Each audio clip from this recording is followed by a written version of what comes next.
Good morning students, ज्ञानगार की online कक्षाओं में आपका हार्दिक स्वागत है। हम पिछले वीडियो में वीमी विधि द्वारा सूत्र की स्थापना पढ़ रहे थे और हमने आवर्तकाल के लिए सूत्र की स्थापना की थी।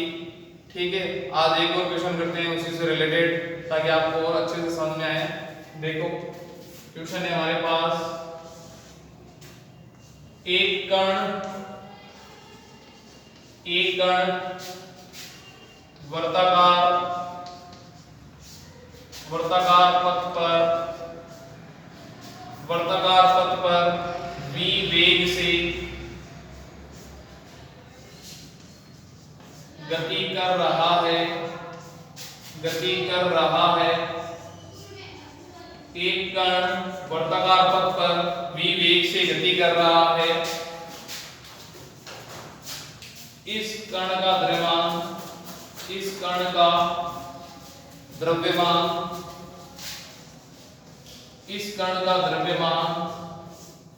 m व वर्ताकार पथ की त्रिज्या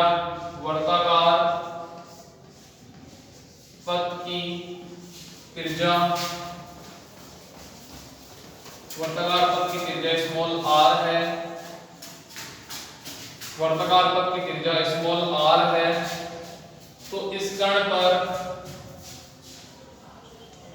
तो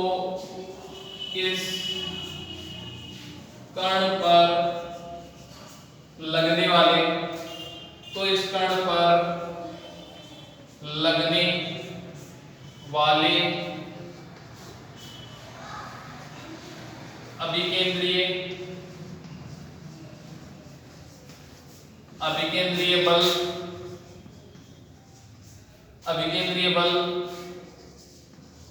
के लिए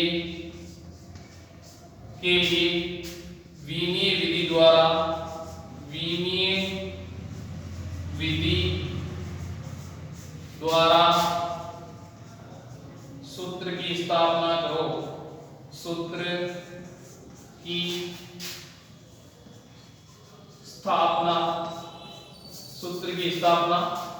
कीजिए या स्थापना करो।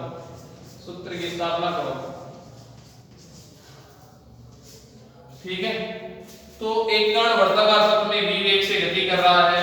जैसे मान लो ये एक वर्ताकार पथ है, यहाँ पर इसकी त्रिज्या कितनी है r, और ये कण है v वेग से गति कर रहा है वर्ताकार पथ पर। इस कण का द्रव्यमान कितना है m। ठीक है, तो इस कण पर लगने वाले अभिकेंद्रीय बल का सूत्र निकालना है वीमी विधि द्वारा। अभिकेंद्रीय बल वो बल होता है जो केंद्र की ओर लगता है। ठीक है, आप कई बार गाड़ी में बैठे होंगे, तो जब वर्ताकार मोड़ आता है तो मोड़ पर जब गाड़ी चलती है तो हमें पीछे की तरफ एक धक्का लगता है, पीछे की तरफ एक बल लगता है, वही एक अभिकेंद्रीय बल कहलाता है।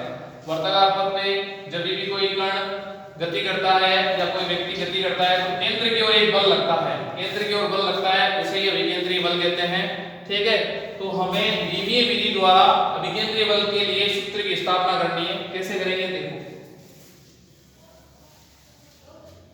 विमीय विधि द्वारा अभिकेंद्रीय बल की सूत्र की स्थापना करनी है तो क्या करेंगे, बल का मान किस पे डिपेंड कर रहा है, बल का मान कण के द्रव्यमान पर निर्भर कर रहा है, वेग पर निर्भर कर रहा है, त्रिज्या पर निर्भर कर रहा है। ठीक है, तो हम क्या लेंगे, विमीय विधि द्वारा लेना है, क्योंकि विमा में पता नहीं है तो हम क्या ले लेंगे, m की पावर a, v की पावर b और r की पावर c। जैसे कि आपको पिछले क्वेश्चन में करवाया था उसी तरह से करना है। क्या करेंगे, f द्रव्यमान की विमा क्या होती है m1 और इसकी पावर क्या हो जाएगी a। वेग की विमा होती है l1 t-1, इसकी विमा हो जाएगी b, इसकी पावर हो जाएगी b। r क्या है, दूरी की विमा क्या होती है l1, या लंबाई की विमा होती है l1, इसकी पावर हो जाएगी c। ठीक है, आगे हम क्या करेंगे, f m की पावर 1 को a से मल्टीप्लाई करेंगे तो m की पावर a, l1 t-1 को b से मल्टीप्लाई करेंगे तो lb t-b, l1 को c से मल्टीप्लाई करेंगे तो l की पावर c। अब हमें पता है जब आधार समान होता है तो घातें जुड़ जाती है, तो f m की पावर a, l की पावर b और l की पावर c, आधार समान है तो घातें जुड़ जाएंगी, तो l की पावर प्लस सी और टी की पावर क्या होगी माइनस बी। ठीक है, यहां तक आपको समझ में आ चुका होगा। इसके बाद हम बात करेंगे फोर्स। बल, बल की विमा क्या होती है? बल की विमा मैंने आपको याद रखने के लिए बोली थी। बल की विमा होगी m1 l1 t-2। इसके बाद यहां पर ये रख देंगे m की पावर a l की power b plus c t की पावर माइनस b। इसके बाद आपको क्या करना है, पिछले क्वेश्चन में आपको बताया था LHS RHS में तुलना करने पर द्रव्यमान की विमा को द्रव्यमान की विमा से तुलना करेंगे, लंबाई की विमा को लंबाई की विमा से और समय की विमा को समय की विमा से हम क्या करेंगे तुलना करेंगे। तो यहां पर हम लिखेंगे LHS और RHS में LHS RHS में तुलना करने पर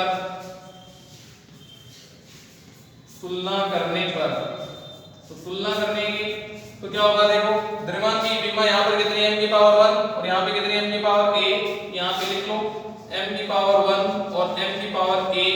तो a का मान कितना आ जाएगा, a का मान आ जाएगा हमारे पास 1। इसी तरह हम बात करेंगे l की पावर 1 है और l की पावर b प्लस c, तो l1 और यहाँ पर हम लिखेंगे l की पावर b प्लस c। तो हमारे पास विमा क्या होगी b plus c equal to 1। l की पावर 1 और l की पावर b प्लस c दोनों को कंपेयर करेंगे, तुलना करेंगे, दोनों पावर को कंपेयर करेंगे तो क्या होगा b plus c equal to 1। इसी तरह t को कंपेयर करेंगे तो यहाँ पे है हमारे पास t की पावर माइनस 2 और यहाँ पे है t की पावर माइनस b। इन दोनों की विमाओं को हम कंपेयर करेंगे, तुलना करेंगे तो माइनस b इक्वल टू क्या आ जाएगा माइनस 2। तो माइनस से माइनस कैंसिल हो जाएगा तो b की वैल्यू क्या आ जाएगी, b की वैल्यू आ जाएगी 2। ठीक है, इसके बाद हमारे पास इसको हम ले सकते हैं समीकरण नंबर 1, इसको हम ले सकते हैं इक्वेशन नंबर 2, ये हो जाएगी हमारे पास 3 और ये हो जाएगी हमारे पास 4। ठीक है, अब हम क्या करेंगे, इस b का मान समीकरण 4 से समीकरण 3 में रखने पर तो हम यहाँ पर लिखेंगे b का मान 2 है तो b प्लस c, तो 2 मतलब यहाँ ले सकते हैं समीकरण नंबर 3 और समीकरण नंबर 4 से। तो b की वैल्यू क्या लिखेंगे 2, तो 2 प्लस c इक्वल टू 1। समीकरण 3 और 4 से तो b की वैल्यू इनपुट करेंगे 2, 2 प्लस c इक्वल टू 1। तो हमारे पास c का मान हमें निकालना है तो 2 को हम उधर भेजेंगे तो c इक्वल टू क्या आ जाएगा 1 माइनस 2, तो c इक्वल टू आ जाएगा माइनस 1। तो ये हो गया समीकरण नंबर 5। तो हमें क्या करना था, abc की वैल्यू निकालनी थी, abc का मान निकालना था जो कि हमने निकाल लिया है। तो अब हम क्या करेंगे, समीकरण 1 में abc का मान रखने पर या समीकरण 1 में समीकरण 2 समीकरण 4 और समीकरण 5 का मान रखने पर तो जब हम रखेंगे तो क्या आंसर आएगा, देखो जब हम मान रखेंगे तो हमारे पास आंसर आएगा समीकरण 1 समीकरण 4 समीकरण 2 समीकरण 4 समीकरण 5 से वैल्यू इनपुट करेंगे तो क्या आएगा f m v और ये हो गया r। m की पावर क्या है a, तो a का मान कितना है 1, तो यहां पे रख देंगे हम 1। ठीक है, इसी तरह से b, v की पावर क्या है b का मान कितना है 2, तो v यहां पे रख देंगे 2। इसके बाद r की पावर क्या है c का मान कितना है -1, तो यहां पे -1 रखेंगे। ठीक है, तो हमारे पास समीकरण बन जाएगी, फॉर्मूला बन जाएगा f m v square. r की पावर -1 है, अगर मैं इसको अंश से हर में लेके जाऊंगा तो पावर तो वही रहेगी लेकिन साइन बदल जाएगा। तो हमारे पास फॉर्मूला आ जाएगा f mv square upon r। ये होता है हमारे पास अभिकेंद्रीय बल का फॉर्मूला। आई बात समझ में? तो मैं इसको एक बार वापस बता रहा हूं, ध्यान से देखो। एक कण वर्ताकार पथ में v वेग से गति कर रहा है, इस कण का द्रव्यमान m व वर्ताकार पथ की त्रिज्या r है। इस कण पर लगने वाले अभिकेंद्रीय बल के लिए विमीय विधि द्वारा सूत्र की हमें क्या करनी है, स्थापना करनी है। तो बल का मान द्रव्यमान वेग और त्रिज्या पर निर्भर कर रहा है, तो विमीय विधि लेनी है। तो विमीय विधि में क्या होती है, विमा पावर लगानी होती है, तो पावर लगानी है abc, हमें पता नहीं है तो abc। तो क्या करेंगे, द्रव्यमान की विमा l1, वेग की विमा l1 t-1 और त्रिज्या या दूरी की विमा l1। तो a से इसको मल्टीप्लाई किया m की पावर a, इसको मल्टीप्लाई किया l की पावर b, t की पावर -2 b, इसको मल्टीप्लाई किया l की पावर c। जब आधार समान होते हैं तो घातें जुड़ जाती है, तो m की पावर a, l की power b plus c, t की पावर -b। इसके बाद हमें पता है बल की बल की विमा होती है m1 l1 t माइनस 2 और यहाँ पे ले लेंगे m की पावर a l की पावर b प्लस c और t की पावर माइनस b।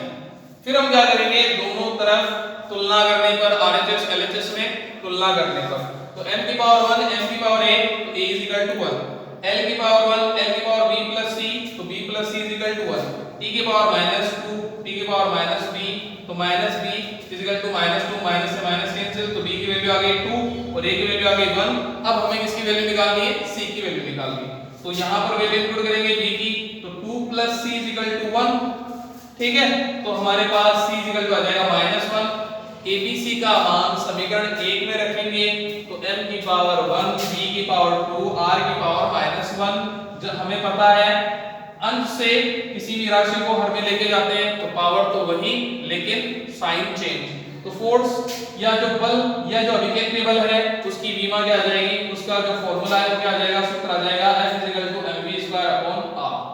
यहां तक क्लियर है, बात समझ में आ चुकी होगी कि विमीय विधि द्वारा सूत्र की स्थापना हम कैसे करते हैं। मैं आपको एक चीज और बता रहा हूं, यहां पर देखो ये हमारे पास फार्मूला आ गया, अब हम इसकी जांच भी कर सकते हैं फार्मूला सही है या गलत, वो कैसे जांच करेंगे, देखो